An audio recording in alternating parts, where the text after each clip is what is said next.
Hey everyone, it's Dr. NightStare. Glad you're here. Before we get into it, hit like and subscribe. It really helps the channel. Quick question before we start. Where are you watching from, and what time is it for you right now? Alright, let's get settled. Get comfortable, let your body relax, and just take it easy.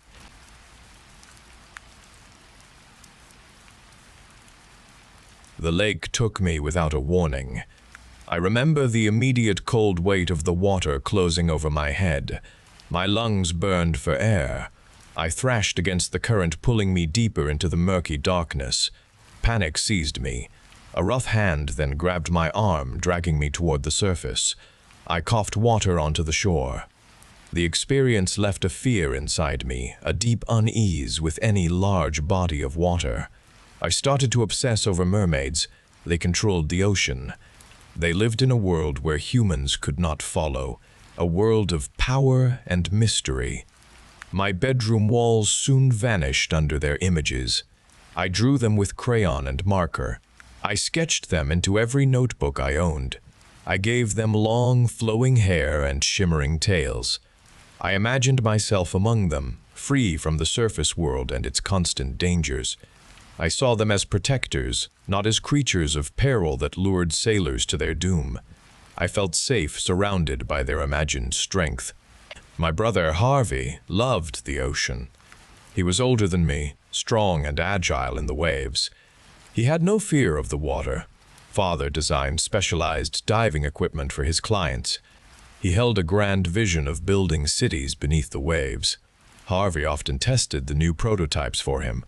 He spent hours meticulously preparing for his dives, checking every valve, every seal. Father wanted Harvey to join his architectural firm. He saw Harvey as his successor, a partner in his ambitious vision. Harvey only wanted the sea, its vastness, its freedom. Their desires clashed often. Their arguments filled the house with a palpable tension. I heard their raised voices through my bedroom door, loud words about duty and personal dreams. Then Harvey embarked on a deep-sea dive. He descended further than anyone had ever gone before. He never returned. The search boats came back empty. The official news report cited an equipment malfunction. They called it a tragic accident. I knew the accident was not random.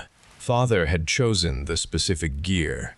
He had approved the dive's extreme depth.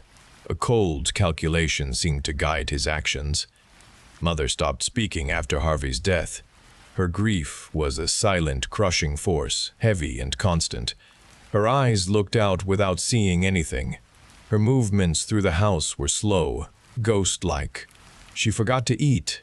She did not sleep. She became a hollow shell of her former self. Weeks later, I walked into the kitchen. A small glass bowl sat on the counter, filled with clear water. Inside, a single red goldfish swam slow, deliberate circles. It moved its tiny fins with an eerie purpose. Mother sat watching it for hours, her face utterly still. She had named the fish Harvey. She often whispered words to it, sounds too soft for me to understand. The fish became her sole companion, a living echo of the son she had lost. Its presence in our quiet house made me profoundly uneasy. It represented a memory too painful to speak aloud, a loss that festered unspoken in our home. Father left us. He packed his blueprints and his silence. He moved away, far from our broken family and the memories that choked us. He left us only with the aftermath of a tragedy. Our conversations became rare, only short, strained phone calls on birthdays and holidays. Mother and I lived with the heavy weight of unspoken words. They settled around us like a thick fog. I knew there were secrets, deep and cold like the water that had almost claimed my own life. The mermaids on my walls no longer offered comfort. They mocked my childhood dreams with their serene, unseeing faces.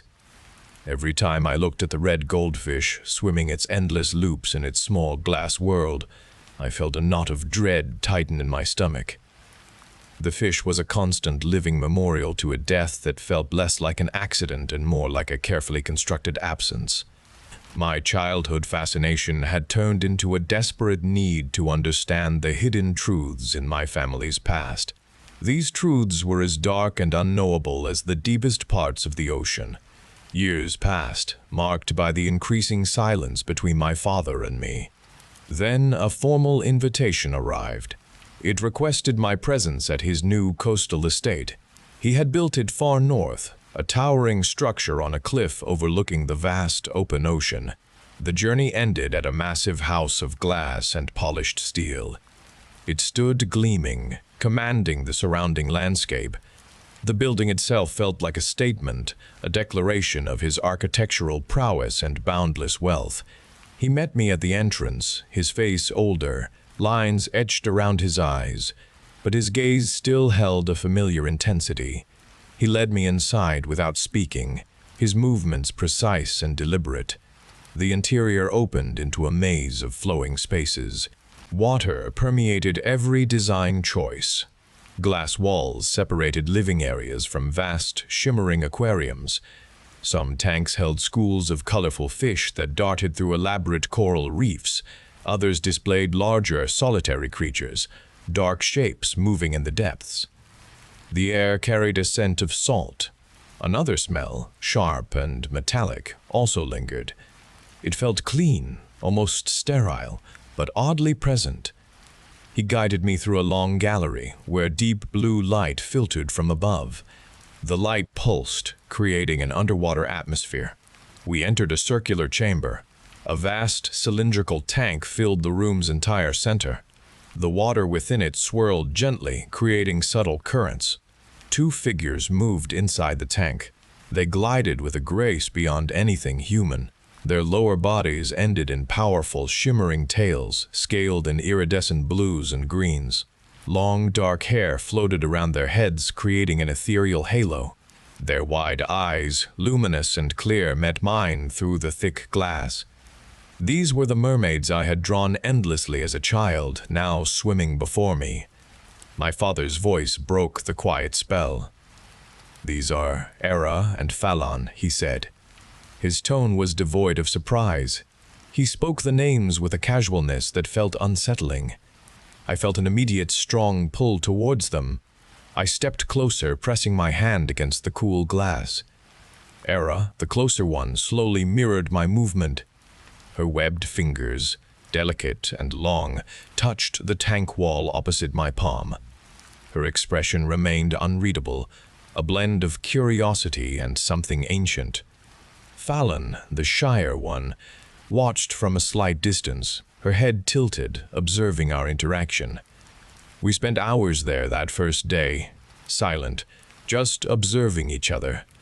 I found myself absorbed by their movements, their quiet, fluid existence in the water. My childhood dreams of joining them, of being part of their world, surged forward. My deep fear of water for a time vanished, replaced by pure fascination. My father often stood near the tank, observing my fascination with a satisfied look. He watched Era and Fallon with an almost scientific interest. His gaze studied their every flick of a tail, their every subtle shift in position. One afternoon, while I watched Era trace patterns on the glass, he spoke, his voice low and firm. "They are not pets, Sadie. They are creatures of instinct. Powerful, beautiful, and wild." He paused, his eyes fixed on Fallon, who had just caught a small, darting fish in a sudden, violent lunge. "They need a specific diet. They are carnivores, you understand. They require sustenance from a specific source." He never elaborated on that source. His words, delivered with a disturbing implication, planted a tiny seed of apprehension within me. I looked at the mermaids again.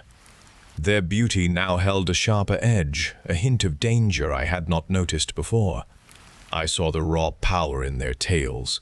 I noticed the swiftness in their movements when they hunted the smaller fish within the tank. Their eyes, once merely luminous and captivating, now held a keen primal awareness, a focused hunger.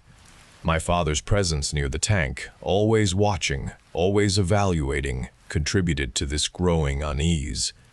My childhood vision of mermaids, once pure and protective, began to falter. The innocent fantasy started to chip away. I still felt drawn to Era and Falan, but the purity of that connection became tainted by a new, creeping awareness. A deep, cold dread started inside me, a feeling like the cold weight of the lake from my memory. I no longer feared only the water itself. I feared what resided within it.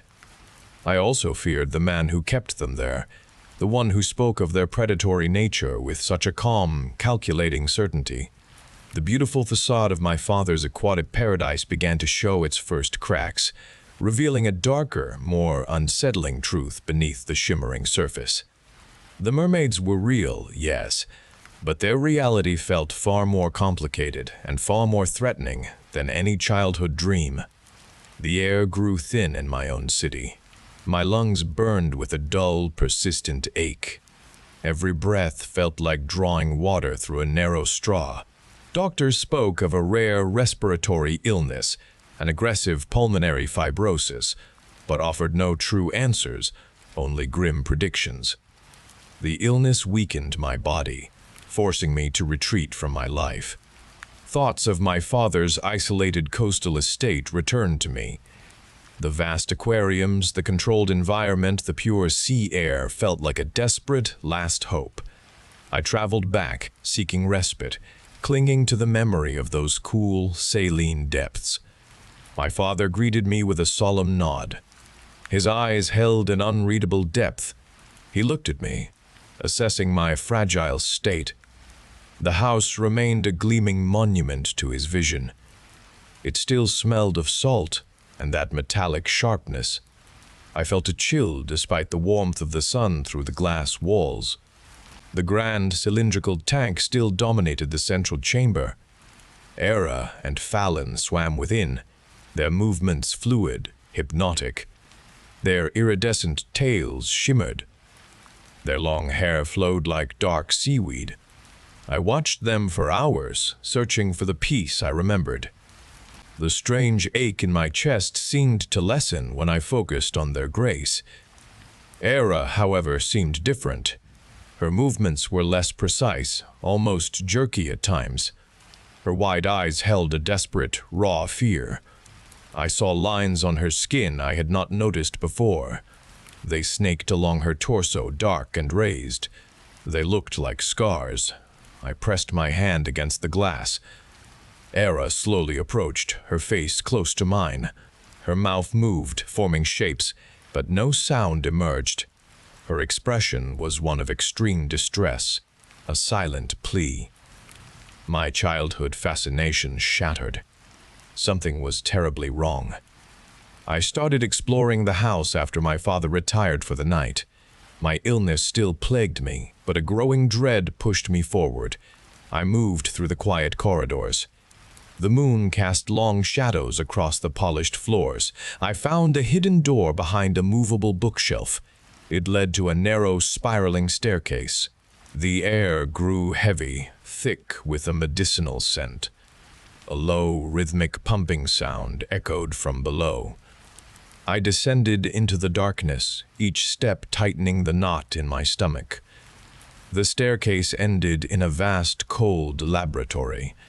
Fluorescent lights cast a harsh glare over metal tables and complex machinery. Clear tubes ran everywhere, connecting bubbling vats to pulsating pumps. I saw surgical tools, sharp and gleaming, arranged on sterile trays. My stomach churned. The air tasted of antiseptics and something else, something cloying and organic. One table held a human torso. The skin was pale, mottled. Surgical incisions, crudely stitched, crisscrossed the abdomen. A web of transparent tubing connected the torso to a life support machine. The chest moved with a slow, artificial rhythm. I covered my mouth to suppress a gasp. The horror rose in my throat. I saw human arms attached to the shoulders. The hands, however, had long, delicate webbed fingers. They were exactly like Era's.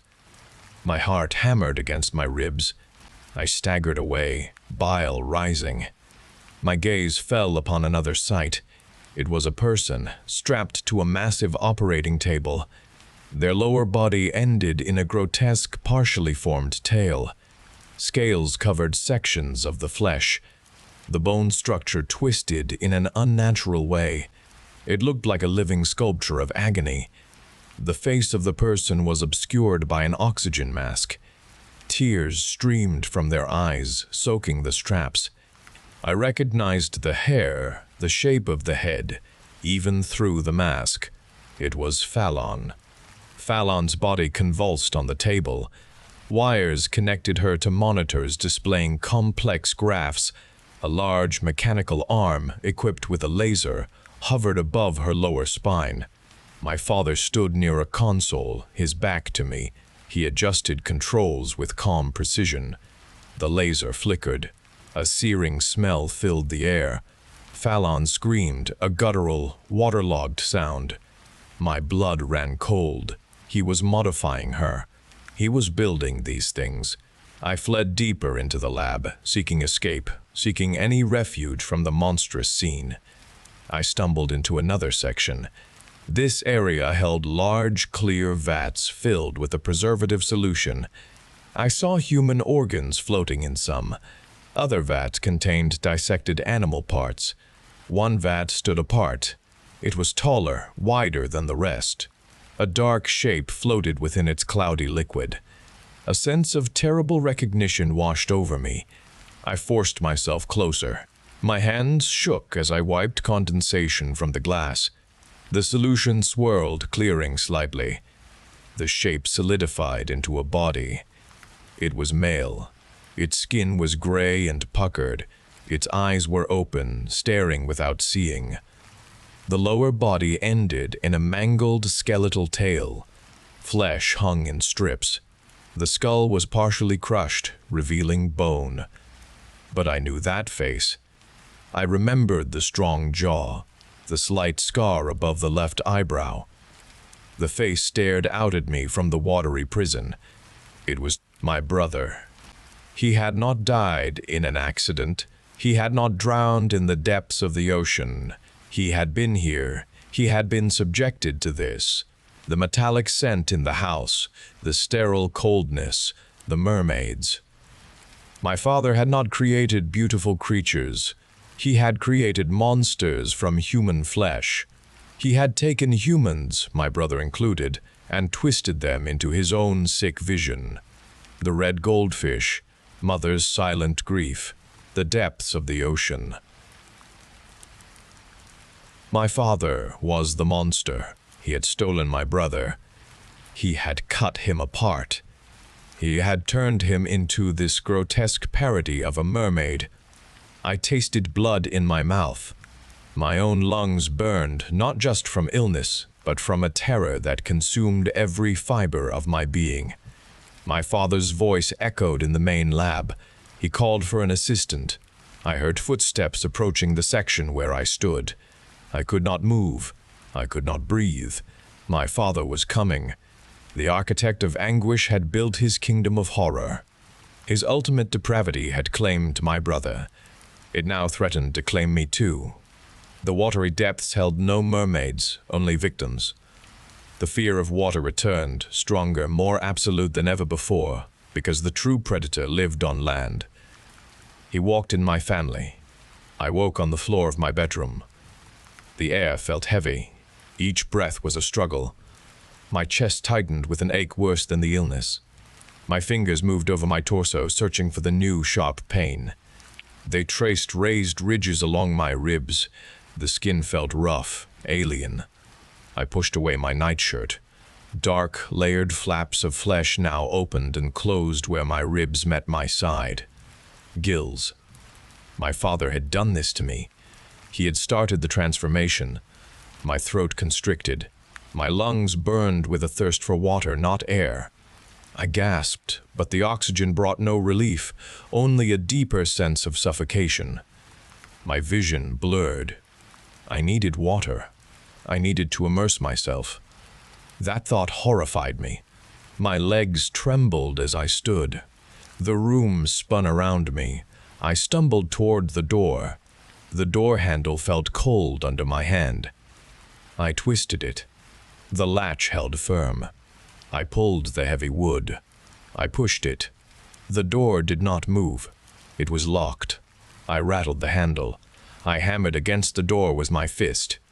My voice came out as a weak, rasping sound. "Let me out." No one answered. I was trapped in this glass house. My father had sealed me inside his monstrous creation. My body changed, confirming my transformation. My life ended. Era and Falan still lived. They suffered. I had to save them. I had to stop him.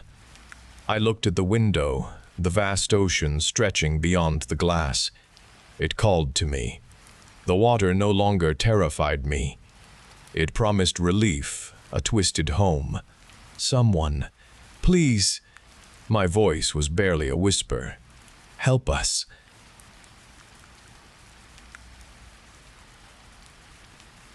The eviction notice sat on the counter, a paper demanding payment for our failing life. My unemployment checks stopped months ago. I needed money. My wife deserved better. That morning I saw the small advertisement. $10,000 from my body after death. The words seemed unbelievable. A cruel offer found on the internet. My wife, Sarah, pushed the phone into my hand. She spoke of our children, of losing everything. Her voice carried a desperation I knew too well. She made me call, made me schedule the appointment.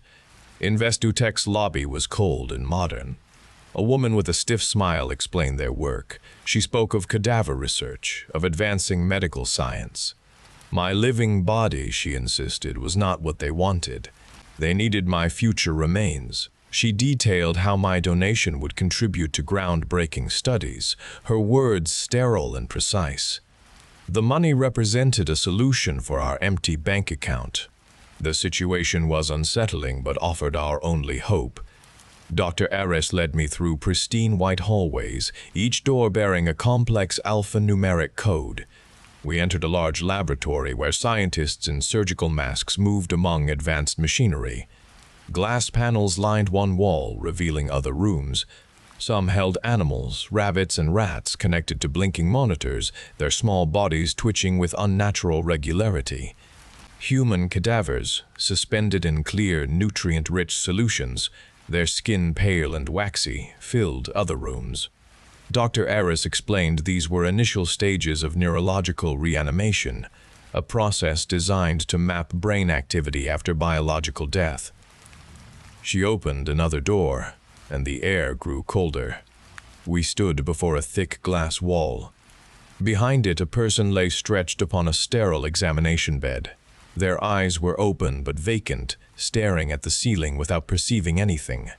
Wires connected to their scalp snaked into a console displaying rapid, jagged lines.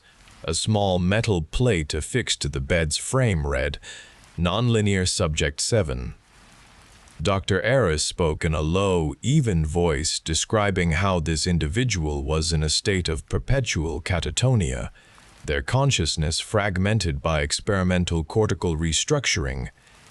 The subject was alive in a sense, she stated, but their mind existed outside conventional temporal progression. An unsettling coldness began to spread through my stomach. The work Dr. Aris described and the scenes before me revealed a science pursuing deeply troubling avenues. The sterile precision of the room and the detached tone of Dr. Aris made the scene more disturbing. My thoughts turned to Sarah's face, her desperation, our eviction notice. I swallowed hard, the taste of fear mixing with a growing resolve. The image of the catatonic subject remained in my mind, a disturbing picture, but the memory of our impending financial ruin was compelling. We continued the tour, stopping in front of other unsettling exhibits. One display showed holographic projections of reconstructed organ systems, still pulsating with an engineered life. Another featured what Dr. Aris called synthetic neural scaffolds, resembling intricate silver structures. Dr. Eris led me back to her sterile office where our meeting began. The contract lay waiting on the polished desk, a thick stack of pages filled with legal jargon. My hand trembled as I picked up the pen. The image of Subject 7 floated in my vision.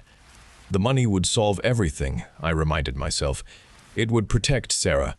It would save our life. I pushed the disturbing images away. My fingers clenched around the pen. I scrawled my name at the bottom of the signature line, binding myself to Investitech after my final breath. The $10,000 landed in our account a few days later. I paid our rent first, the eviction notice vanishing into the kitchen waste bin. A heavy burden lifted from my shoulders, a weight I had carried for too long.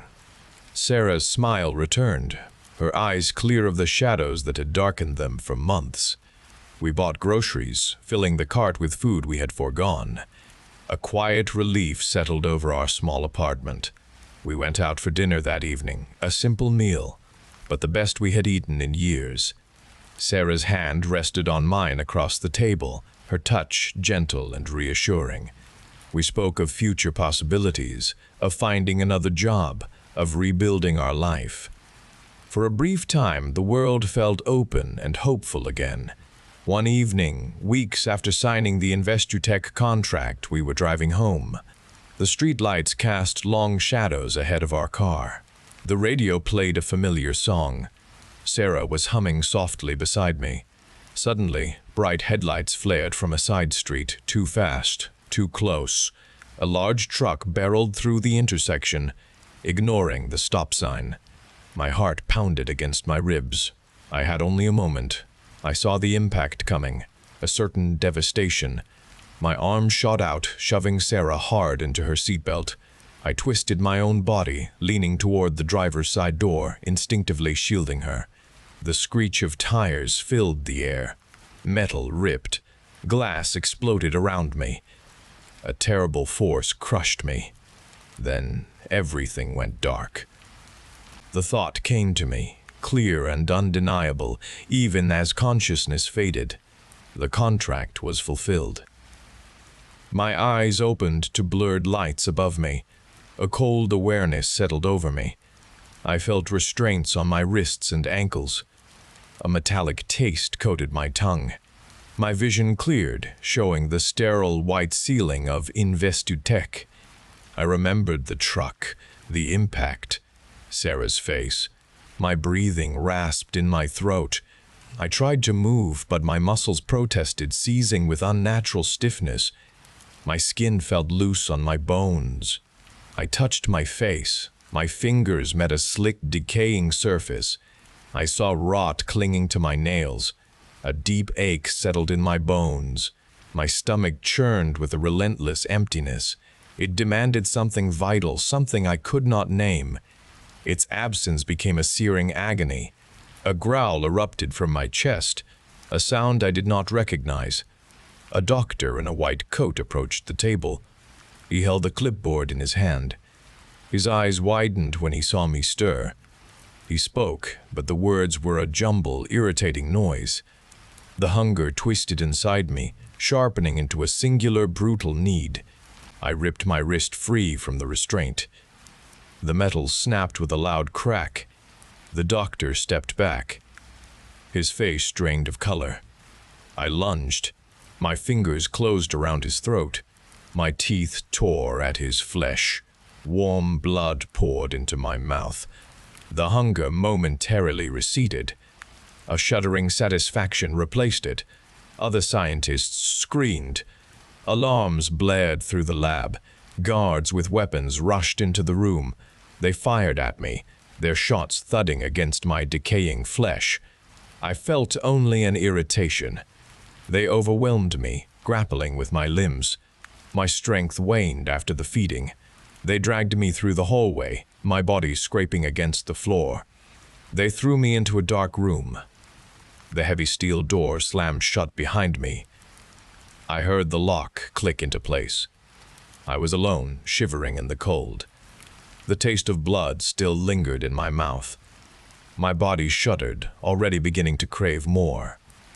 The steel door hissed open. Harsh lights flared, burning my eyes.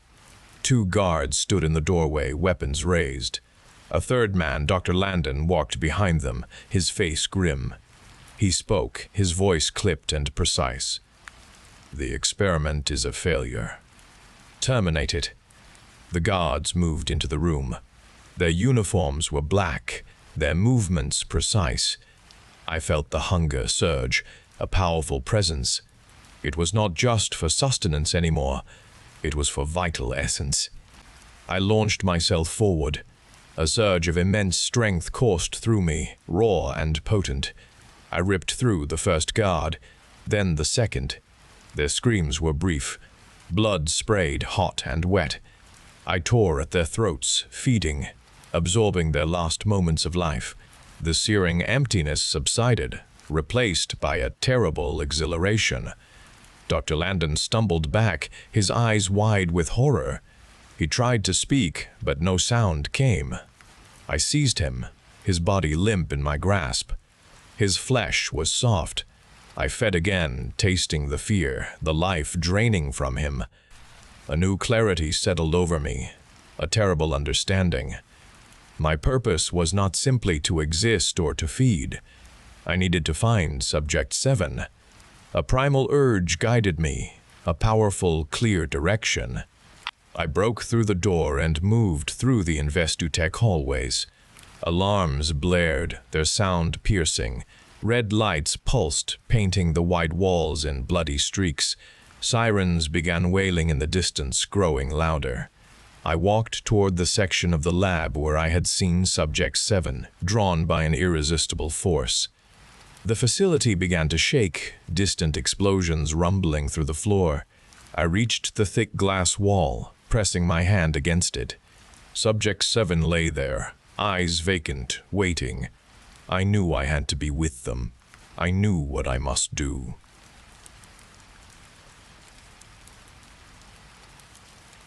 My friend Alex and I drove for hours, leaving the last paved road behind for the gravel path winding deeper into the Oregon wilderness. Tall fir trees lined the track, meeting overhead as the afternoon light softened. We found our usual spot beside a clear creek, comforting in its isolation. Setting up the tent took only minutes, our movements practiced. We gathered dry branches for a fire. The flames crackled as dusk descended, painting the western sky with oranges and purples. We ate our simple dinner, watching the stars emerge through the branches above us, each one a tiny light in the dark expanse. Later, we extinguished the fire, making sure every ember was out before we crawled into our sleeping bags. The cool night air settled around the tent. The only sound was the distant creek water moving over stones. I closed my eyes, feeling at peace in the deep quiet of the forest. I woke to the sound of footsteps. They were slow and rhythmic, circling the tent just beyond the fabric. Each crunch of pine needles and scattered twigs underfoot was loud in the deep quiet. A heavy footfall landed, then another, moving with deliberate purpose. The pattern continued, a steady circuit around our nylon shelter. The steps seemed to pause at the back, then resume their deliberate pacing. My heart began to pound against my ribs, each beat echoing in my ears. I held my breath, listening hard, straining to place the sound definitively in the darkness. The steps continued their slow patrol, completing one rotation, then starting another, a relentless and measured movement that felt unnatural. My breath caught inside my chest. These were human steps. The realization solidified a cold dread spreading through my body, reaching into my limbs. I knew without looking that Alex also felt it. He stirred beside me, a movement of his sleeping bag, and then a gasp confirmed his awareness of the steps outside our tent. We both lay still, listening to the deliberate circling. The rhythm shifted, growing closer to the tent wall where our heads rested. Then the sound stopped. The quiet descended again, more absolute than before. It waited directly outside the tent wall near our heads. No more movement came, just the absolute quiet of the forest and the thudding of my own heart. Alex finally broke the absolute quiet, his voice a soft, low whisper. "Who is out there?" A deep, clear voice answered from just inches away, right outside the tent fabric. It spoke slowly, each word distinct. "I have been watching you since sunset." My breath caught in my throat. Every muscle in my body locked. Every muscle in my body locked. We both froze, pressed against the ground, unable to move, unable to even breathe. The air in the tent became impossibly heavy. We heard nothing further from outside. No rustle of fabric, no shift of weight, no sound of breathing. Only the deep quiet of the forest returned, now charged with a terrifying presence. The absolute stillness from outside lasted for an eternity. My heart hammered against my ribs, each beat a frantic drum in the suffocating quiet. The silence stretched, an unbearable weight. Then a single deliberate crunch of pine needles. A heavy boot shifted. The sounds began to recede, moving slowly, deliberately away from our tent. We heard the steps diminish, growing fainter and fainter, until the sounds vanished entirely into the deeper woods. Only the distant creek remained, a quiet whisper in the dark. The steps vanished. We did not speak. Alex and I moved as one, our bodies driven by a singular, primal terror. We ripped open the tent zipper. My hands shook so badly I fumbled with the sleeping bag, trying to stuff it into its sack. Alex tore down his side of the tent, not bothering with proper folding. We jammed our belongings into our backpacks, each movement clumsy and desperate. The quiet outside now felt like a predator's breath. We threw the tent itself into one pack, leaving its poles tangled. There was no thought of leaving anything behind. Every second wasted felt like a death sentence. We pulled on our boots, yanked our headlamps onto our foreheads, and switched them on. The beam sliced through the absolute darkness of the woods, creating tunnel vision. We did not look back at the flattened patch of ground where our tent had been. We simply turned and plunged into the trees, pushing through low branches, stumbling over roots and stones. My heart pounded so hard I thought it would burst from my chest. Each rustle of leaves, every snapping twig under our hurried feet, sounded like someone moving behind us. We kept glancing over our shoulders, the headlamp beams cutting erratic paths through the blackness, revealing only more trees. We heard the distant hoot of an owl, then the chirping of crickets, and each sound felt magnified, a sign of movement in the vast forest. The woods felt alive with watching eyes. We felt a constant presence surrounding us. We pushed onward, gasping for breath, the fear a constant burning pressure in our chests, driving us deeper into the exhausting dark. We burst from the dense tree line at dawn, staggering towards the ranger station. My legs burned. Alex stumbled beside me, his face pale and drawn. We hammered on the building's door. A ranger with tired eyes opened it. We spilled out our frantic story, describing the slow footsteps, the chilling voice, the terrifying pursuit. The ranger listened patiently, his expression shifting to weary recognition. He nodded. "You are not the first," he said quietly. "There is an off-grid individual in these woods for years. We know about him. He is elusive, always moving. He likes to watch and make his presence known." His words solidified the horror. The threat was a known, persistent, uncatchable entity. The vast woods gave him an endless hiding place. We filled out a report, but the answers did not erase the feeling. A grim understanding passed. Our peace in nature had shattered. That voice so close to the tent would replay endlessly. We drove away, the forest now hostile. We knew we would never return.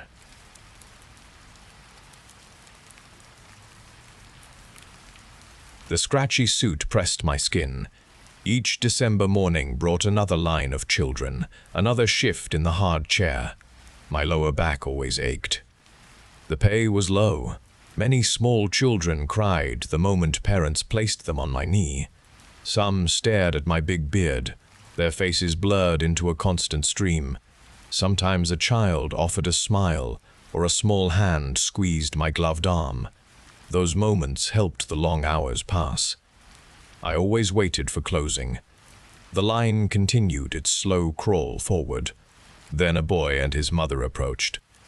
He walked with a careful stride, his posture rigid. He wore a dark suit, perfectly tailored, and his shoes gleamed. His face held an intense, sober expression. He showed no eagerness or shyness. His eyes, dark and still, fixed on me with a directness that made my smile feel less genuine. His mother guided him to the front. She kept her gaze fixed on the floor, her fingers tightly intertwined at her waist. A nervous energy emanated from her. Fear shadowed her movements. The boy did not need help getting onto my lap. He climbed of himself, moving with controlled grace. He settled onto my knee. The pressure of his body was unexpected and heavy. It was a solid, unsettling mass. I felt a knot tighten in my stomach. The air around us grew cold. He just sat there, quiet, watching me with those old, dark eyes. "What do you want for Christmas?" I asked, my voice a forced rumble. He looked at me with dark eyes. "I want a drone," he stated, his voice flat. "And a new video game console." He leaned forward. His mouth moved close to my ear, and I felt a chill spread down my back. He whispered his true desires. He wanted people to bow to him. He wanted their souls. He would make them afraid. The words felt like ice in my ear. My smile vanished. My heart pounded a frantic rhythm. The mall lights blurred around me, and the synthetic beard became a suffocating mask. I stared at him with a dry mouth. He sat there, still and composed. The boy stared at me, his dark eyes not wavering, and the camera flash popped. The photographer continued his work, oblivious to the words that still echoed in my ears. No one else moved or reacted to the sudden cold that gripped my chest. The mother's lips formed a silent thank you, and she gently took the boy's hand. They walked away then, disappearing into the stream of mall shoppers. My hands gripped the armrests of my chair, and I tried to breathe. The next child in line, a small girl clutching a doll, looked up at me with innocent eyes, but I saw only the boy's face, those dark eyes. I somehow finished the shift. The red suit became an unbearable weight. Later, in the cold night, in the parking lot, I finally felt everything give way. My body shook. My teeth chattered. I leaned against my car, gasping for air, the world spinning around me. The boy's chilling desires clawed at my mind, repeating his words. I closed my eyes, but I saw only him. I knew I would never truly be rid of him.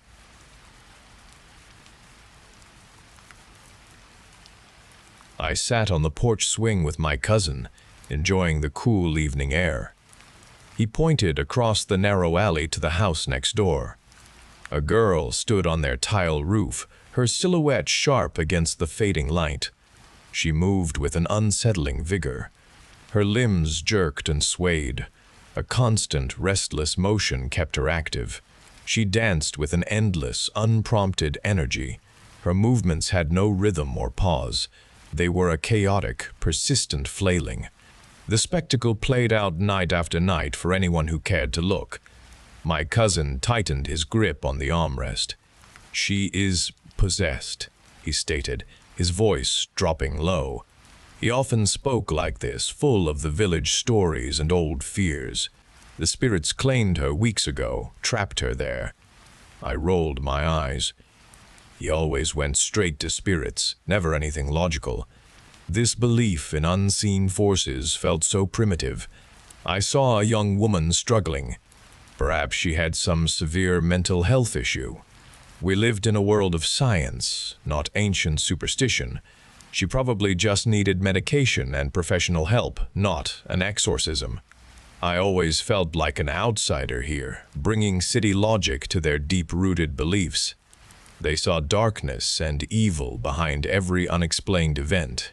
I saw symptoms and diagnoses that required empirical solutions.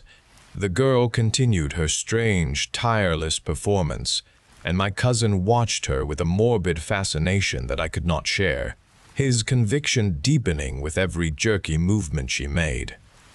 My cousin often returned to the house across the alley with his stories. He spoke of its past, a dark history etched into the village memory. Decades ago, a family lived there, shrouded in whispers of strange practices. They performed rituals behind locked doors, people said. The children grew up pale and quiet, never playing outside with the others. One morning, the entire family vanished, leaving all their possessions. The house then stood empty for many years. Villagers avoided it, believing a spirit remained there. No one dared to live inside until the girl and her parents moved in a few months ago. My cousin believed the house itself drew them in, a place seeking new inhabitants. He described how the village elders warned the newcomers, but they only dismissed the old stories. He then connected the girl's ceaseless wakefulness to the house. He said the spirits demanded constant motion, an offering of energy. They kept her awake, feeding on her life force. He had heard tales of others taken this way, their bodies becoming vessels for ancient things. They never rested. They never stopped moving until their bodies simply gave out. The village people called it the turning, a slow transformation from human to something else. He spoke of a previous victim, a young man from generations ago, who ran through the fields for weeks until he collapsed, his eyes wide and vacant even in death. I listened, taking it all in, but my mind worked to dismantle his narrative. These were just stories, passed down through generations, embellished with each telling.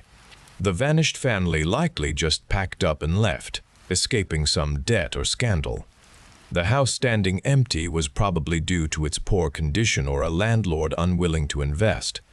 The girl's behavior was clearly a medical condition. Perhaps she had a severe form of insomnia combined with a tic disorder or even a psychotic break. The constant motion could be a manifestation of restless energy or a compulsion. I had read about similar cases, documented and explained by neurologists and psychiatrists. His spirits were just a convenient label for things they did not understand. Despite my logical reasoning, a small part of me began to feel unsettled. The sheer persistence of her movements defied easy explanation. Night after night, the girl continued her tireless dance. I never saw her sit or pause. I never saw her sleep. The light in her room stayed on all night. Her parents seemed absent, never appearing at the window to check on her. The unnatural energy she displayed, sustained without any apparent rest, chipped away at my certainty. My city logic, usually so firm, encountered a phenomenon that resisted easy categorization. A knot tightened in my stomach each time I watched her, a prickle of unease that my rational mind could not entirely dismiss. The air grew colder as the night deepened, and the girl across the alley continued her ceaseless, unsettling performance. The shrill, tearing sound from across the alley sliced through the deep night, scraping at my nerves. I jolted awake in my bed, heart hammering. A frantic scuffling followed, like something heavy dragged across a wooden floor. I pushed my covers away and stood. The air felt charged and cold. I moved to my window and peered out. The light in the girl's room was still on, a sickly yellow rectangle in the dark. Then I saw her. She was not on the roof. She stood at her window, pressed against the glass, staring directly into my room, her face distorted into a grotesque grimace. Her wide eyes burned with an unnaturally bright, hungry light. Her body pulsed with a barely contained energy. She did not move in her usual ceaseless dance. She stood absolutely still, radiating a powerful, disturbing presence. Her gaze locked onto mine, unwavering and predatory. A thin, sickly smile spread across her face, showing too many teeth. Her arm lifted slowly, her finger pointing at something behind me, towards the interior of the house. A cold dread enveloped me. A soft groan came from my cousin's room down the hall. My blood ran cold. I tore my gaze from the girl's terrifying face. I spun away from the window. The image of her distorted smile burned into my mind. I rushed out of my room, my bare feet slapping against the cold floorboards. The groan came again, a low, pained sound. I reached my cousin's door and pushed it open slowly. The room was dark, illuminated only by the faint light filtering from the alley. My cousin lay in his bed, covers pulled up to his chin. His body was still. He faced away from the door. I walked to his bedside. "Are you all right?" I whispered. He did not stir. I reached out and gently touched his shoulder. He turned his head slowly. His eyes opened. They were the same unnaturally bright, hungry eyes I had just seen in the window. A thin, sickly smile spread across his face, showing too many teeth. It was the girl. She lay there, perfectly still, perfectly calm, inhabiting his form. Her gaze met mine with absolute possession. Every muscle in my body tensed with horror. I stumbled back, tripping over my own feet. The impersonator simply watched me from the bed, her smile widening. I could not breathe. My mind screamed in silent terror. I scrambled out of the room, my legs shaking. I ran back to my own window, a desperate instinct pulling me there. I needed to see. I needed to confirm the impossible horror. I threw myself against the window frame and looked across the narrow alley. My gaze shot to the adjacent rooftop. A figure stood there, silhouetted against the dark sky. It was my cousin. He stood on the tile roof, his limbs jerking and swaying. His movements had no rhythm or pause. They were a chaotic, persistent flailing, mimicking the girl's old dance. He was trapped in an endless, unprompted energy. He danced with a new, terrifying vigor. His eyes stared blankly ahead, fixed on nothing. His mouth hung open in a silent scream. He was no longer himself. He was lost. He was transformed. He was a vessel now, forever bound to the roof, a mirror of the girl I had watched for weeks. My cousin continued his horrifying dance across the tiles. He jerked and swayed, his body no longer his own, forever condemned to that roof. His vacant stare was fixed on nothing, and the silent scream of his mouth was a constant, grotesque mask. That was him, my real cousin, gone forever. His life had been taken, replaced by that ceaseless, pointless motion. He would never come down. He would never speak again. I knew it with a cold, absolute certainty that crushed any remaining hope within me. Then a voice spoke from my own room. I flinched, remembering the imposter. I turned slowly, my entire body rigid with fear. The figure stood in my doorway, illuminated by the dim alley light. My cousin stood there, but his unnaturally bright eyes gleamed. A smile, too wide and knowing, stretched across his face. It was the girl, inhabiting my cousin's form, perfectly at ease in his familiar clothes. "He will never bother us again," she said, her voice a calm, smooth imitation of my cousin's, yet it carried an underlying chill. "No one will ever look for him there. They will see only what they expect to see. They will see me. They will see you. They will see everything as it should be." She stepped further into my room, her eyes never leaving mine. "You saw, did you not? You understood this truth." Her gaze was absolute. Her gaze was absolute. "And now you know. You will remain silent. You will live with this new reality. There is no escape for either of us." The finality of her words echoed in the sudden, crushing silence of the room. I was trapped, a silent witness to a horrifying swap, bound to live in a world where my cousin was a stranger and the girl had won. My own life was over just as his was.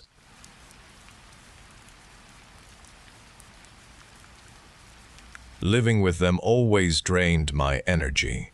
My one child had 4 distinct heads, each with its own thoughts and constant needs, making every day exhausting. Their medical requirements were extensive, a complex regimen managed mostly by the research facility that watched over their every development. Andy was the loudest and most demanding, often filling the room with his irritation. He claimed full control of the right arm, moving it with forceful intent. This constant negotiation between 4 minds in one body left me perpetually tired. Andy suddenly fixed his mind on a bicycle. He announced with firm conviction that riding one would bring them money from curious onlookers, a new scheme to exploit their unique condition. The idea seemed impossible, requiring an intricate balance among 4 distinct wills for their shared body. Andy, of course, took immediate command, declaring he would manage the pedals and the steering with his dominant right arm. John, who shared a neck with Andy, faded into the background as always, his quiet thoughts lost beneath Andy's forceful plans. I watched John's slight movements, seeing how he constantly yielded, and a deep worry settled in my chest for him. My desperation grew as I considered what extreme measures might give John some peace. Andy, always in command, propelled the bicycle onto the sidewalk using his right arm. John sat quiet and still while their shared body moved with a jerky power. The bicycle wobbled side to side, swaying from one edge of the path to the other. Andy's voice rose, a simple song carrying over the sound of the tires on the concrete. I stood on the porch watching them go down the street, my hands limp at my sides. Fatigue weighed on my limbs and dread filled my chest. My mind felt slow and heavy, unable to grasp or react, only observing the peculiar sight before me. A car suddenly shot out from the cross street. It turned wide and fast. The unsteady bicycle veered into its path. I saw a flash of metal and heard a violent impact. The bicycle crumpled, twisting into the side of the car, and the body was flung forward. Andy's head struck the curb with a brutal force. His eye stared for a moment, then went blank. Blood spread onto the pavement. My own breath caught in my throat. A scream stuck in my chest, and I could not move 1 inch. My eyes fixed on the crumpled bicycle and the fallen body. Blood darkened the pavement around Andy's ruined head. Then I saw movement at the neck. Torn flesh pulled back with a wet, tearing sound. 2 fresh forms pushed up from the stump where Andy's head had been. They swelled, skin stretching and cracking. Features formed, eyes opening, mouths shaping. 2 new heads, eerily similar to Andy, gazed out with sharp, hungry eyes. John's eyes were wide, unblinking, fixed on the grotesque forms emerging from his body. The other 2 heads remained still, paralyzed. A new voice, 2 voices speaking in unison with Andy's loud tone, tore through the air. "We need a new bike," the voices demanded with force, their eyes already scanning the street.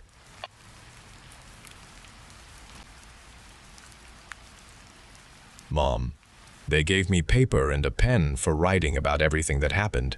I am here in juvie because of the shooting at school. Everyone keeps saying it was my fault, but it was not my fault. Those kids kept bothering me every day and they pushed me too far.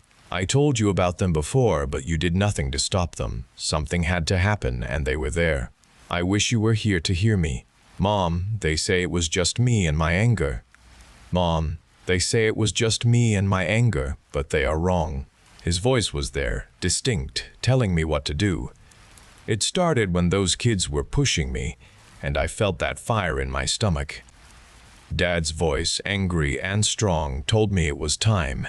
He said, "Go get the rifle from the shed, boy. You know where it is." I always knew where he kept it, hidden behind old tools. His words were not just thoughts inside my head. They were real. I heard them sound like his shouts when he called me lazy. He told me to take it to school and make them pay. He said, "Show them what happens when they disrespect you."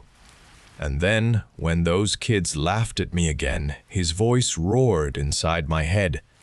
"Shoot them, boy. Make them feel it." They can say it was all in my head. But they never heard him, Mom.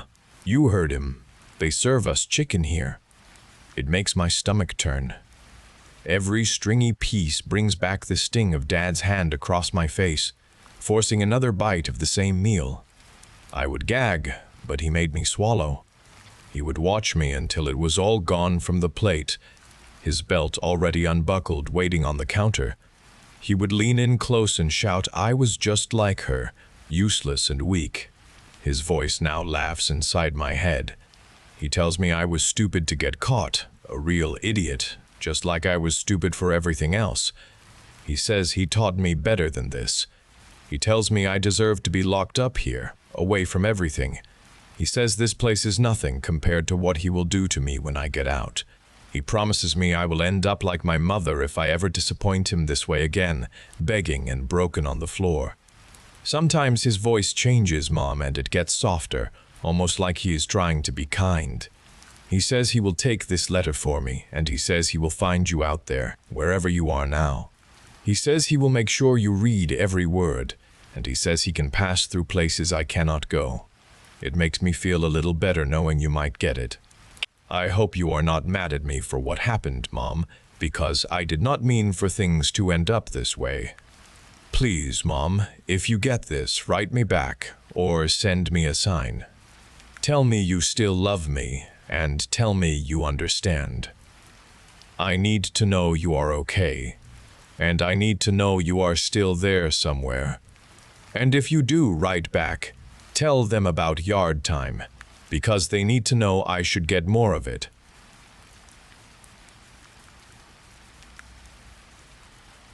I began another year teaching the solar system, a lesson I had delivered countless times through the decades. The familiar planets traced their well-known paths across the projected chart, each orbit a predictable cycle.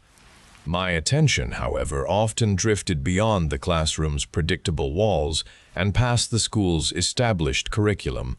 I tracked the newly discovered Comet 3I Atlas through my backyard telescope every clear night. Its growing tail became a striking feature against the dark sky. These solitary observations provided me with a quiet existence apart from my structured days. I lectured about Jupiter's vast swirling storms. A student named Sarah in the third row raised her hand.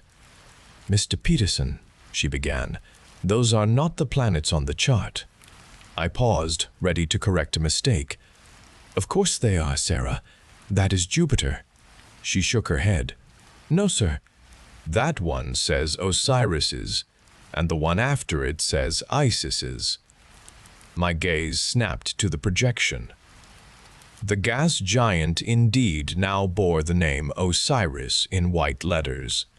Other planets displayed names such as Amubis and Horus. A chill crept down my spine. I walked to my desk, pulling out an astronomy textbook. The page for the solar system showed those same Egyptian names. My hand trembled as I unlocked my phone and searched online. Every result, every reputable source, presented the new planets with their ancient names. The solar system I had taught for decades no longer existed. It had been replaced by something impossible. Disbelief tightened its grip around me. The room became silent, the sudden quiet pressing down. A cold wind swept through the classroom, rustling papers on desks and making my skin prickle. The projected planets on the chart began to move, drifting freely and changing their positions with an unnatural grace. The overhead lights flickered, then buzzed, casting erratic shadows across the room. A guttural voice filled the space, vibrating through the floor and reaching into my bones, announcing, "The old gods have returned." The lights above exploded with a sharp bang, plunging the room into absolute darkness. I lunged for the door, my hand finding the cold handle. I pulled it open, expecting the familiar school hallway, but stepped instead into an impossible void filled with countless stars. The sky above me stretched endlessly, a vast expanse, and directly before me hung the now massive Comet 3I. Atlas, an enormous object filling half the visible space. A cold whisper drifted past my ear. Class dismissed. Then everything went black.